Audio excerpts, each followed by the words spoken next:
कल के व्लॉग में आपने देखा था कि सारा काम करके I was reading my book. उसके बाद शाम को मैं थोड़ी भूख लगी तो मैंने ऑमलेट बनाया 2 अंडों का एंड रोटी में लगा के उसको खा लिया। उसके बाद आई गॉट रेडी बिकॉज़ मुझे बाहर जाना था कुछ ग्रोसरीज़ लेने के लिए एंड यूजुअली मैं स्विगी इंस्टामार्ट करती हूँ but I am trying to avoid that because जब भी मैं स्विगी इंस्टामार्ट करती हूँ, उसका डिलीवरी चार्ज ना पे करना पड़े तो हमेशा ज़्यादा कुछ ऑर्डर कर लेती हूँ।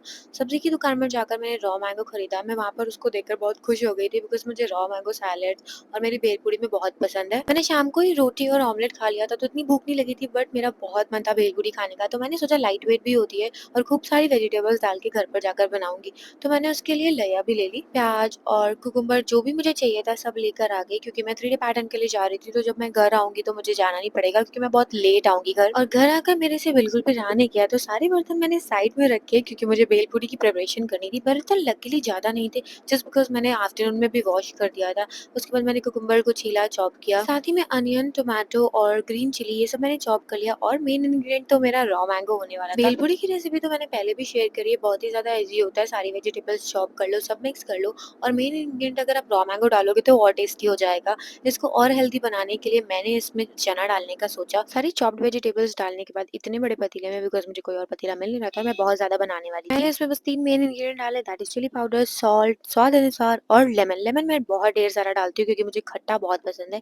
देन चना डाला। चना आप ऐसे भी बनाकर खा सकते हो बट मैं दोनों चीज़ें मिक्स कर देती हूँ तो इससे बहुत ही हेल्दी हो जाता है और फुलफिलिंग हो जाता है बिकॉज चना में प्रोटीन भी होता है। And I am not kidding you guys, बहुत ही ज़्यादा टेस्टी बना था। आप भी कभी ट्राई करना और मुझे बताना आपको कैसा लगा। उसके बाद I was reading my book and book है The Girl Next Door by Arpit वगैरिया। मुझे अभी भी नींद नहीं आ रही थी सिंस मुझे सुबह 6 बजे उठना था फ्लाइट पे जाने के लिए, तो मैंने सोचा घर पूरा अच्छे से क्लीन कर देती हूँ जस्ट बिकॉज मैं 3 दिन के बाद घर आऊंगी एंड फिर बहुत ही ज़्यादा मेसी लगेगा। तो सारे कपड़े धुलने वुलने के बाद, उनको आने के बाद मैंने घर में भी अच्छे से झाड़ू पोछा कर दिया एंड जो भी वेस्ट था उसको भी बाहर निकाल कर रख दिया। पता है जैसे मैं 3 दिन के लिए अगर फ्लाइट पे बाहर जा भी रही हूँ और एक दिन मुझे ऑफ मिलता है तो वो घर के काम करने में ही सारा निकल जाता है। कभी किचन अरेंज करो, कभी कपड़े वॉश करो और कभी घर क्लीन करो। आई नो आप लोग बोलते हो मेड लगवा लो but I have already told कि यहाँ पे लैंग्वेज बैरियर की वजह से I can not handle a maid and personally it is very difficult to trust someone these days. उसके बाद मैंने बर्तन धुल दिए जो कि बच्चे कुचे थे क्योंकि वो भी बहुत इंपॉर्टेंट है। अच्छे से सब कुछ वॉश किया एंड मैं मेक श्योर करती हूँ कि वीकली मेरा सिंक भी अच्छे से क्लीन करूँ ताकि